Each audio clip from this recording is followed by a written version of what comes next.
Saya tanya, tadi ada cahaya itu apa mas? Ada orang tadi sana. Mana ada cahaya mas? Orang tadi saya berjalan aja tempatnya sepi. Teman saya bilang sini keluar.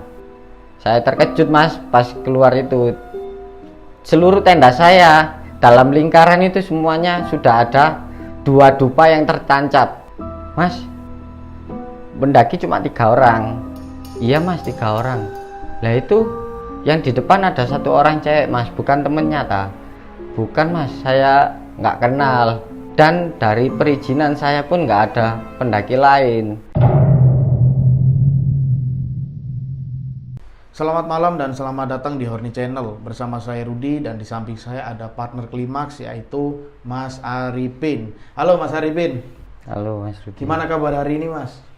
Baik-baik saja mas. Baik-baik saja ya, lancar aktivitas gitu ya. Aktif. Oke, Mas Arifin ini mau menceritakan pengalaman horor nyatanya saat mendaki ke Gunung Butak. Itu via apa itu Mas? Via Bukit Panderman. Via Bukit Panderman di tahun? Di tahun 2017 tanggal 16. Di tahun 2017 tanggal 16. Bulan Agustus. Pasti kalian penasaran dengan cerita dari Mas Arifin. Jangan nonton sendirian, mari kita klimaks bersama. Inilah ceritanya.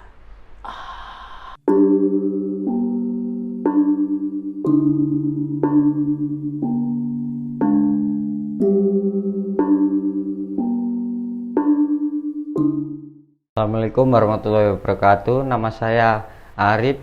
Saya dari Surabaya mau menceritakan pengalaman dari pendakian Gunung Butak via Bukit Panderman.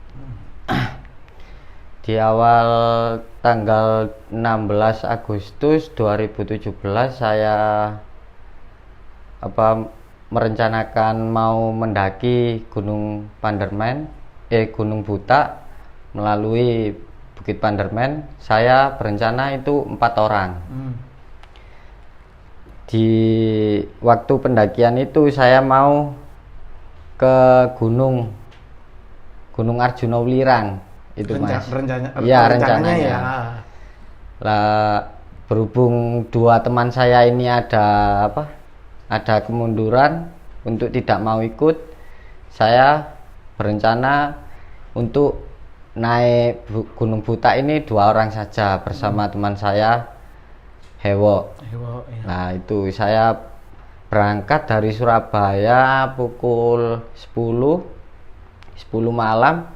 Saya tiba di sana jam 11. Jam 11 malam saya sudah di tempat parkir di bawah. Saya mau melanjutkan perjalanan. Saya jalan kaki itu sekitar 30 menitan saya berhenti di tempat villa yang agak besar. Di depannya itu saya duduk-duduk santai lah sambil membuat teh Rokok, iya. sempat gitu ya. Pokoknya ngobrol asik sama teman saya. Tiba-tiba ada semacam kayak bola api gitu loh mas. Cuma kelihatannya dari jauh itu ada kayak cahaya sepeda motor gitu loh mas. Itu saya bilang teman saya, itu apa? Kata teman saya, oh enak ini, nanti bisa naik ke perizinan sambil menumpang. Akhirnya saya lihat semakin lama semakin dekat itu membesar, cahayanya membesar. Warna apa itu mas? Kuning-kuning menyala itu loh mas. Itu seperti api lah. Tiba-tiba setelah agak dekat hilang. Saya terkejut mas. Nah teman saya ini bilang ke saya, lah kok hilang? Tidak lama kemudian sekitar 5 menit ada teman saya, ada pendaki lain dari Malang mau mendaki Bukit Panderman. Saya tanya, tadi ada cahaya itu apa mas? Ada orang tadi sana. Mana ada cahaya mas? Orang tadi saya berjalan aja tempatnya sepi. Itu saya mulai merinding mas.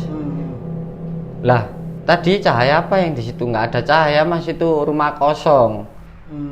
Itu saya langsung gemeteran, saya lari kenceng-kencengnya. Semakin saya jauh dari sana, ada suara gonggongan anjing itu loh Mas. Oh, gonggongan anjing Iya, itu. gonggongan anjing itu semakin banyak, semakin keras. Saya lari terus. Itu malam hari lagi kan? Malam hari. Sekitar pukul 11:30 lah Mas. Saya hampir sampai perizinan itu, ada belokan, ada villa kosong besar. Itu saya terdengar seperti suara gong. Itu masih, kalau bahasa orang Jawanya zaman dulu kan gong itu loh Mas, dung dang ding gitu. Gamelan apa Gamelan gitu itu ya. Kayak orang-orang jaranan itu Mas.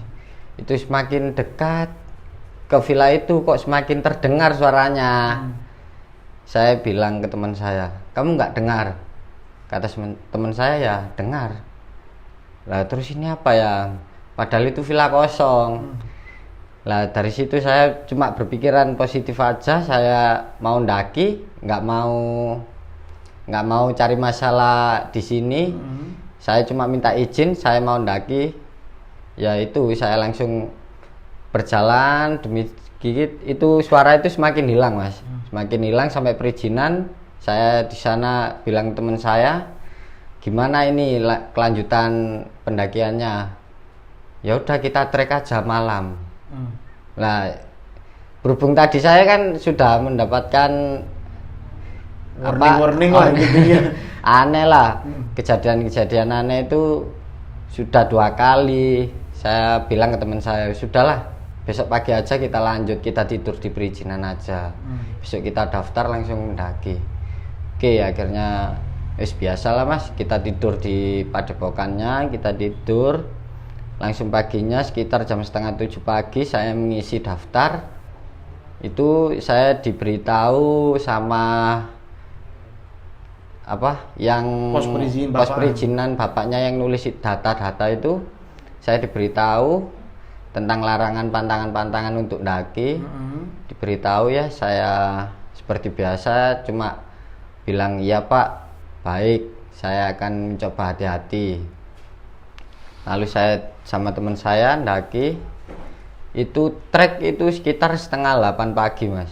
Saya mulai trek hingga itu kira-kira pukul jam 9 pagi itu saya melihat ada pohon kecil, itu pohon apa itu loh Mas, pencit gitu loh. Apa sih? Pohon mangga gitu ya? Pohon mangga itu saya melihat ada perempuan. Teman saya bilang, kenapa kamu kok berhenti? Itu pagi padahal. Pagi Mas. Lah waktu saya bilang ke teman saya lihat sudah nggak ada. Tapi waktu jalan lagi, dia muncul lagi Mas. Itu ciri-ciri ceweknya tuh gimana tuh, wanitanya tuh? Ya biasalah Mas, kalau Mbak Kunti gimana? Oh, dia duduk di atas pohon itu berarti atas. Pakai jubah putih itu, cuma wajahnya nggak kelihatan emang. Di atas pohon itu saya bilang di dalam hati saya bilang, udah Mbak, saya nggak ganggu sampean jangan ganggu saya kesini cuma mau mencari kesenangan, mendaki sama teman-teman saya. Akhirnya saya lanjut perjalanan, saya nggak hiraukan itu, saya jalan lagi. Setelah nyampe di pet bocor sama teman saya udah kelaparan. Saya mau masak nasi di situ. Saya masak, akhirnya bertemu dengan kerai itu. Keranya agak besar Mas. Saya kaget di situ. Teman saya bilang, di sampingmu udah ada kera. Saya nggak percaya Mas. Saya cuma bilang, wah nggak mungkin. Orang kita ndaki ke sini tadi nggak ada apa-apa, kok masa ada kera di samping saya. Coba tengok di sebelah kiri kamu. Langsung terkejut saya Mas. Tiba-tiba muncul keranya. Iya. Keranya itu besarnya, tingginya kira-kira 60 cm lah. Itu tingginya itu. Kira-kira 60 cm. Saya terkejut, saya mau lari nggak bisa. Ya saya pukul aja, dia langsung lari Mas. Langsung lari. Setelah itu kita packing lagi, mau trek. Itu udah sampai di tanjakan Asu itu namanya kalau di sana. Saya mulai trek lagi sampai hutan tinta. Saya sudah capek, terasa berat, tasnya itu tiba-tiba kayak ada yang gandoli. Iya, ada yang duduk di atas gitu loh, Mas. Iya. Teman saya sudah menyadari bahwa saya itu kayaknya lelah. Tapi saya nggak pernah kayak gitu, Mas. Maksudnya bahkan saya mendaki kemanapun istri saya gendong malahan, Mas. Gitu. Sebenarnya fisiknya kuat sebenarnya. Iya. Kok tiba-tiba pada saat itu lelah. Gitu. Iya, lelah. Padahal itu baru sekitaran pukul jam 11 siang. Kan kita baru pendakian sekitaran 4 jaman lah. Sampai situ saya merasa lelah, diganti teman saya yang lelah malahan, Mas. Lah itu kayak ada yang ngikutin di carrier saya. Itu sama temen, udahlah ini nggak bisa dilanjut. Kita tidur di sini aja, kita duduk-duduk dulu, kita istirahat sampai sekiranya nanti ada pendaki lain, kita bareng aja. Kita nunggu lama sampai ketiduran sekitar jam 1 siang. Saya bangunkan teman saya, nggak ada pendaki lain ini kayaknya, yuk kita lanjut lagi. Akhirnya saya lanjut, ketemu hutan pinus. Akhirnya saya lanjut lagi. Itu sudah pukul 3 sore. Saya hampir nyampe tebing. Nah, itu saya berjalan sama teman saya itu melipir tebing itu, Mas. Kayak jalan setapak. Jalan setapak itu kalau dilihat ini kiri ini tebing, kalau yang kanan jurang, Mas. Sangat mengerikan, Mas. Bawa carrier lewat jalan setapak. Harus seimbang lah ya. Kalau nggak seimbang jatuh, Mas. Itu membuat saya deg-degan lah. Sama teman saya akhirnya bisa lolos dari situ. Sekitar jam 4 saya sudah melihat dari jauh itu sudah sabana dan puncak Gunung Buta. Waktu itu yang saya rasakan cuma gembira lah, Mas, sudah sampai sini akhirnya gitu. Akhirnya pukul jam 5 sore kita tepat di nyampe sabana, itu sudah banyak tenda-tenda yang berdiri. Saya lewatin sampai menemukan mata air itu. Saya mau mendirikan tenda di situ, kayaknya sudah cocok lah, Mas. Akhirnya saya bilang ke teman saya, ayo dirikan tenda di sini. Oke. Akhirnya di situ, Mas, awal kejadian yang nggak disangka-sangka. Ada sesajen itu loh, Mas. Kayak orang Jawa itu sesajen. Tapi sesajennya ini mentahan aneh. Barang-barang yang belum dimasak. Itu. Apa aja di sini? Kayak beras, terus minyak goreng. Saya sampai terkejutnya itu. Minyak goreng. Iya, telur, terus ada garam. Banyak lah, Mas. Akhirnya teman saya inisiatif untuk mengambil salah satu dari sesajen itu. Saya mengambil sama teman saya itu, lalu dibuat untuk masak, Mas. Yang diambil itu apa aja sesajennya? Garam, seingat saya ini garam ya. Terus berasnya sama minyak gorengnya. Oh, pokok-pokoknya ya? Iya, yang buat untuk perutnya saja. Ya, waktu itu saya nggak berpikir aneh-aneh lah, Mas. Maksudnya saya berpikir itu tinggalan orang, gitu. Saya nggak mikir bahwa itu sesajen. Saya sama teman saya positif, saya masak, itu sudah hampir jam 6 lah. Jam 6 kurang 10 menit kiraan lah. Saya makan, selesai makan, jam setengah 7 itu saya masih mengobrol sama teman saya bagaimana acaranya besok biar dapat pemandangan yang indah. Lalu sekitar jam setengah 8 saya mencium bau-bau yang aneh, Mas. Bau dupa itu loh, Mas. Bau dupa.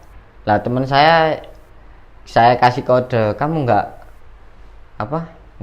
kecium aroma yang nggak enak, tahu aroma wangi-wangian yang nggak bener. Iya, saya mencium seperti bau-baunya bau dupa ini. Itu posisinya Mas Arif sama temen di dalam tenda? Di dalam tenda, Mas. Oh ya, terus. Itu ngobrol santai gitu, terus ada bau dupa itu, saya nyuruh teman saya untuk keluar untuk mengecek. Setelah itu teman saya keluar untuk mengecek, betapa kagetnya teman saya itu sampai teriak, Mas. Waduh, ini ada apa lagi? Lah saya kaget, Mas, dari dalam tenda. Lah kenapa? Ada apa ini? Teman saya bilang, sini keluar. Saya terkejut, Mas, pas keluar itu. Seluruh tenda saya dalam lingkaran itu semuanya sudah ada 2 dupa yang tertancap. Tapi itu sangat banyak, Mas. Oh, dikelilingi gini ya dupanya? Iya. Apa dupanya banyak, dua, tapi dikelilingi tadi? Iya, dikelilingi. Saya cuma bisa bernapas dak-dikduk lah, Mas. Bagaimana ini nanti kedepannya kalau ada yang salah kayaknya gitu. Teman saya bilang, udahlah, nggak ada apa-apa ini. Kayaknya ada yang salah, kita masuk tenda aja. Itu sekitar jam 8:30 saya masih mengobrol tentang adanya dupa ini bagaimana. Terus teman saya bilang, udahlah, jangan dipikirin, jangan sampai ngomong yang aneh-aneh di atas gunung. Ya udah, kalau gitu kita tidur. Nah, kebetulan kita itu bawa sleeping bag cuma 1, Mas. Jadi kita buat bergantian ronde gitu loh, Mas. Mau tidurnya gantian, bergilir. Setelah teman saya nanti jaganya gantian gitu. Lah, kita kan sudah lelah loh, Mas. Naik jam 7 pagi, tiba di sana jam 5. Capek, akhirnya tertidur semua. Saya terbangun jam 11:30 malam. Itu udaranya sangat dingin, Mas. Tenda itu kayak diobrak-abrik angin gitu. Kayak angin itu loh, Mas. Badai gitu ya? Ya, badainya, kalau badai ini masih nggak sampai, tendanya nggak sampai gitu ya? Iya, nggak sampai gitu, Mas. Itu kayak ada yang narik itu loh, Mas. Ada yang goncang. Saya bangunin teman saya itu nggak bangun, ini ada apa itu. Saya hampir ketakutan, nanti setengah mati di situ, Mas. Itu teman saya udah kayak orang mati tidurnya. Akhirnya saya berinisiatif untuk berdoa lah, semoga nggak ada apa-apa selanjutnya. Lalu saya melanjutkan tidur. Itu sudah nggak ada gangguan lagi. Sampai jam 5:30 pagi saya keluar tenda untuk mempersiapkan untuk summit menuju puncak. Tapi teman saya bilangnya lapar. Akhirnya kita makan-makan dulu. Kebetulan itu saya bertemu dengan pendaki dari Surabaya juga, Mas. Itu berjumlah 11 orang. Mereka lagi mandi di mata air itu. Mereka lagi mandi di situ, asik. Lah, setelah mereka mandi, saya mau melanjutkan perjalanan lagi ke puncak itu. Setelah saya makan, saya sudah packing. Itu tenda saya tinggal di Sabana, Mas. Saya packing, melanjutkan perjalanan naik puncak. Hanya beberapa langkah sudah saya terkejut lagi karena ada 3 kuburan itu, Mas. Itu besar sekali, Mas. Itu dibungkus dengan kain kafan. Oh, kuburannya ada 3. Kuburannya ada 3 berjejer. Terus patokannya itu, maisannya itu dililiti sama kain putih. Iya. Itu saya sama teman saya terkejut, Mas. Melihat itu. Setelah itu saya berinisiatif untuk melihat-lihat ini maisan apa, ini maisan beneran apa enggak gitu loh. Kok pendaki yang lain kok hanya melewati, nggak mau berhenti dan berdoa gitu loh, Mas. Saya inisiatif melihat-lihat, kalau benar ini maisan, saya mau berdoa dulu. Biar selamat lah. Soalnya tadi saya sudah mengambil sajinya itu tadi, Mas. Sama-sama teman saya berdoa di situ. Teman yang dari Surabaya ini melihat saya ini seperti saya ini orang blow on yang duduk di antara semak-semak itu loh, Mas. nggak tahu ngapain gitu. Melihat saya itu kayak orang linglung gitu loh Mas. Oh, sampai berarti lihat juga gitu. Saya lihat karena kan di depan saya jalur pendakian Mas. Di sampingnya jalur pendakian itu sudah ada Maisan 3 itu. Terus ada kuburan 3 itu. Apa itu? Tendanya sampean di sebelahnya Maisan? Sebelahnya Maisan. Lah, saya terkejut itu mereka itu melihat saya itu seperti orang bodoh, orang linglung lah, orang linglung yang kebingungan anak ini ngapain gitu loh. Saya melihat dia itu, dia senyum, semua orang itu senyum, kayak nertawain kita gitu loh. Buat kalian semua yang mau jadi narasumber di Horny Channel dan punya pengalaman horor yang ingin ceritakan di sesi Horny sendiri, bisa langsung kirimkan ceritanya ke hornyofficial@gmail.com. Saya tunggu ya. Saya juga bingung tanya ke teman saya, ini kenapa gitu? Masa mereka nggak lihat kalau di sini ada kuburan? Mereka kok nggak berhenti malah ketawa. Saya curiga ini pasti ada apa-apa ini. Sudahlah, ayo kita naik aja. Nggak usah mikir yang aneh-aneh lah. Ayo kita lanjut. Itu sekitar jam 7:30 saya naik, setengah jam sudah nyampe di puncak. Di puncak Gunung Buta. Gunung Buta itu indah lah Mas pemandangannya. Saya di sana menikmati angin-angin sepoi-sepoi. Saya tertidur di puncak akhirnya. Oh, sempat tertidur di sana ya? Tertidur Mas. Jadi sekitar jam 8:30 sampai jam 11:30 siang saya baru bangun. Itu sudah nggak ada lagi yang di atas. Yang pemandangannya bagus berubah menjadi kayak badai-badai kabut itu loh Mas. Kabutnya sudah mulai turun. Saya bilang ke teman saya, kita pulang, berkemas ke Sabana dulu, kita berkemas langsung turun. Kita harus nyampe Surabaya hari ini. Karena di situ sudah pikiran kacau lah Mas. Pikiran kacau. Teman saya berinisiatif untuk lari tiba sampai Sabana itu nggak terlalu memakan waktu lah Mas. Nyampe Sabana jam 12:30 kita packing, lanjut untuk turun. Lah setelah di Sabana itu saya ditinggal sama teman saya. Karena temannya buru-buru itu ya? Iya, sama buru-burunya kan, cuma dia lebih cepat lah Mas. Saya kalah untuk perlarian itu. Akhirnya saya pelan-pelan mengikuti langkah nafas saya yang sudah nggak kuat lah Mas. Nyampe tebing, saya melewati tebing.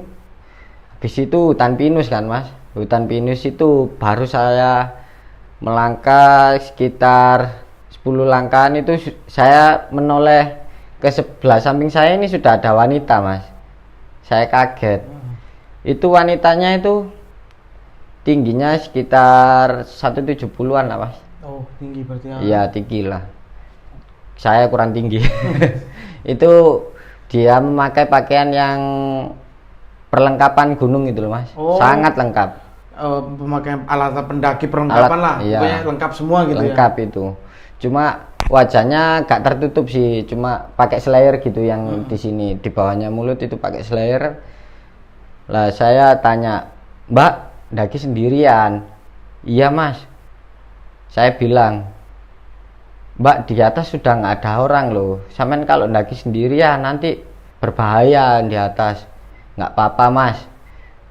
Orangnya ini ekspresinya nggak ada Mas. Maksudnya datar gitu. Iya, ekspresinya nggak melihatkan bahwa dia takut. Kalau di atas sendirian itu nggak memperlihatkan gitu loh Mas. Dia hanya biasa saja, ekspresinya nggak ada lah. Itu saya bilang. Setelah itu dia tanya, "Mas mau turun?" "Iya saya mau turun Mbak." Terus saya tanya lagi, "Mbaknya nanti kalau di atas sendirian, hati-hati loh Mbak." Ketika itu saya berpikir ini sudah nggak benar gitu loh. Ini pendaki cewek sendirian di atas. Ini jangan bukan orang gitu loh Mas. Siang lagi ya?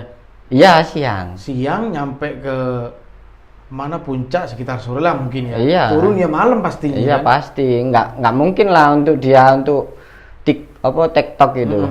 Nggak mungkin. pasti dia bermalam di sana. Itu jam 1 siang, saya ini sebenarnya hati saya sudah penuh dengan ketakutan, Mas. Saya mau lari tapi nggak bisa gitu loh. Cuma saya positif aja, mungkin ini benar-benar manusia lah, Mas. Bukan hantu. Saya turun, mungkin 2 menit lah, Mas, saya ketemu pendaki lain. Ada 3 orang. Itu kalau saya nggak salah itu katanya dari Pasuruan, Mas. Saya tanya, Mas, pendaki cuma 3 orang. Iya, Mas, 3 orang. Lah itu yang di depan ada 1 orang cewek, Mas, bukan temennya ta? Bukan, Mas, saya nggak kenal. Dan dari perizinan saya pun nggak ada pendaki lain. Itu saya langsung inisiatif berpikiran yang tidak Mas. Karena ini wanita ini kok bisa sendiri, dan siapa bahkan di pendaftaran ini tidak ada. Oh, di pendaftaran nggak ada? Nggak ada, katanya 3 orang tadi itu yang baru naik itu nggak ada. Cuma ada nama saya sama teman saya dan 3 pendaki itu. Nama cewek ini nggak ada. Lalu saya bilang ke mereka, ya udah Mas, kalau gitu hati-hati ya Mas sama cewek itu. Saya bilang gitu. Masih bilang gitu Mas Arif? Iya. Terus. Waduh Mas, jangan nakut-nakutin. Enggak Mas, saya beneran, saya tadi ketemu cewek itu Mas, sendirian. Saya cuma berinisiatif bilang hati-hati ya, agar Mas nggak sembrono di atas gitu. Nggak kayak saya tadi ambil sajen itu loh Mas. Akhirnya saya sudah melihat 3 pendaki ini berjalan ke puncak. Saya langsung lari Mas, mengejar teman saya karena saya sudah tertinggal jauh. Sampai di tanjakan Asu itu saya sekitaran pukul 2. Saya berinisiatif untuk cerita, tapi teman saya ini kayaknya sudah tahu gitu loh Mas, bahwa saya menemui yang tidak benar. Makanya dia melihat wajah saya, ekspresinya sudah beda. Teman saya ini bilang, yuklah kita turun, kita nggak boleh bermalam di sini, kita harus turun sebelum maghrib. Lah itu Mas, saya bilang ke teman saya, oke lah, yuk kita turun, nanti kita cerita. Akhirnya kita turun, sudah jam 3 kita sudah nyampe di persimpangan Bukit Pandermen. Dari situ saya mau cerita, sudah benar-benar nggak kuat lah, mau cerita lah Mas, sudah gemeteran. Kenapa kamu sini tak bawa carrier-nya, kamu bawa daypack aja. Akhirnya saya bawa daypack lagi. Saya turun, sudah nyampe pos perizinan. Saya sama teman saya langsung inisiatif untuk tidur lah Mas, maksudnya istirahat, rebahan di situ. Saya teringat wanita itu tadi. Saya langsung tanya ke bapak-bapak pendaftaran itu loh Mas. Itu, Pak, tadi ada pendaki berapa orang yang naik ke atas? Untuk hari ini Mas, pendakian cuma 3 orang laki-laki. Kenapa Mas? Masnya bertemu cewek ya? Lah itu saya langsung terkejut Mas. Kok bapak ini bisa tahu gitu loh. Sebelum saya menjawab, orang ini sudah bilang, udah Mas, nggak apa-apa, itu sudah biasa. Saya kaget malah Mas di situ. Akhirnya saya di situ bercerita sama teman saya tanya juga. Saya kan belum yakin dengan bapak ini, karena takutnya nakut-nakutin gitu loh Mas. Saya tanya, tadi kamu turun bertemu dengan cewek enggak? Loh, saya tadi turun cuma bertemu dengan 3 orang laki-laki pendaki, masih muda, nggak ketemu cewek, nggak sama sekali. Ya itu Mas, langsung saya, ini siapa gitu Mas. Itu sudah bingung, saya langsung bilang ke teman saya, udahlah ini sudah nggak bener, ayo kita pulang yuk, kita turun aja, kita naik gojek untuk turun ke parkiran itu loh Mas, karena agak jauh. Akhirnya saya turun sampai di parkiran, teman saya itu bilang, ayo pulanglah, kita udah capek di sini gitu. Seperti itulah Mas cerita saya di pendakian Gunung Buta. Tampaklah cerita yang dibawakan oleh Mas Arifin ketika mendaki ke Gunung Butak via Bukit Panderman. Gimana ini? Ada beberapa pertanyaan nih Mas Arifin, mungkin para penonton Horny Channel ini juga masih bingung gitu ya, saya wakili di sini. Pada saat mengambil sajen, apakah di bawah pos presiden kan tadi dibilang di briefing ada pantangan dan lain apa, nggak dikasih tahu tentang itu? Oh, pantangannya ini cuma apa ya Mas ya? Pantangannya kalau pakai baju ini nggak boleh kayak gitu. Bicara kotor jangan. Lalu apa melakukan hal-hal buruk ya itu nggak boleh. Nggak ada pantangan untuk ambil sajen apa gitu, nggak ada. Tapi untuk tempat sajennya itu apa, di sajennya itu kayak ada orang nggak sekitarnya, kayak mungkin lelaku atau apa gitu? Orang ya Mas? Nggak ada Mas. Ini tempat mata air ini sudah jauh dari tenda-tenda orang. Oh, iya. Agak menuju ke puncak gitu. Setelah puncak baru nanti bukit lagi, langsung naik ke puncak. Lah itu mereka apa tendanya itu di tempat-tempat sabana yang luasnya itu Mas. Saya yang terakhir, maksudnya yang arah ke puncaknya itu baru saya ngecamp di sana. Tapi secara logika, ketika tenda Mas Arif dan temannya dikelilingi oleh dupa, iya, secara logika pastinya dipasang dong sama orang-orang. Pas baunya, ya kan?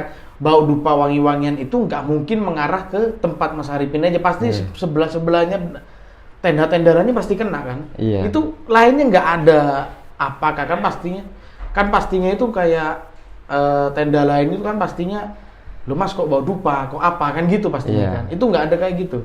Nggak ada Mas. Setelah apa kejadian itu paginya itu nggak ada yang bilang kalau ada bau-bau gitu Mas. Dan bahkan paginya pun saya melihat itu sudah nggak ada dupa di sana. Sudah nggak ada. Sudah nggak ada. Aneh juga sebenarnya. Maksudnya dikira mungkin pagi-pagi di luar kok masih ada, biasanya kan dupa kan panjang ada merahnya gitu kan ya. Iya. Itu nggak ada sama sekali. Nggak ada Mas. Hampir abu-abunya itu sudah nggak ada. Iya, nggak masuk akal, nggak bisa dengar juga ya. Iya. Untungnya Mas Arif bisa nyampe ke bawah dengan selamat ya. Iya. Walaupun melihat kita ngomong pendaki apa ya, yang cewek itu pendaki gaib lah gitu aja ya, karena dia berpakaian ala pendaki yang lengkap gitu ya. Iya. Tapi dia memberi pesan apa gitu ke Mas Arif itu? Enggak Mas.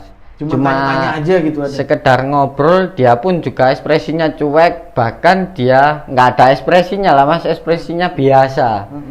Biasanya kalau kita kan dari mana ngobrol-ngobrol lah, ngobrol santai. Dia itu menunjukkan ekspresi yang biasa. Datar gitu ya biasanya. Iya. Tapi tadi setelah pulang ke Surabaya, temannya itu siapa yang tadi Hewo? Iya. Hewo itu aman-aman saja ya sama Masnya itu ya, nggak ada ketempelan atau apa gimana gitu? Nggak ada Mas. Aman-aman aja berarti. Iya, cuma kita sharing aja. Tadi lihat apa aja gitu. Oke, sekian ini cerita dari Mas Arifin. Semoga para penonton ini ambil sisi positifnya dan buang sisi negatifnya gitu Mas Arifin ya. Saya ucapkan terima kasih untuk Mas Arifin yang sudah bercerita di Horny Channel. Dan juga buat semua penonton, kalau kalian punya pertanyaan silakan aja komen di bawah. Bukan sekedar horor, bukan sekedar cerita, bukan juga untuk menakut-nakuti kalian. Karena di setiap cerita pasti ada pelajaran yang bisa kita petik. Saya Rudi dan kru Horny Channel pamit undur diri. Sampai jumpa di video selanjutnya and bye.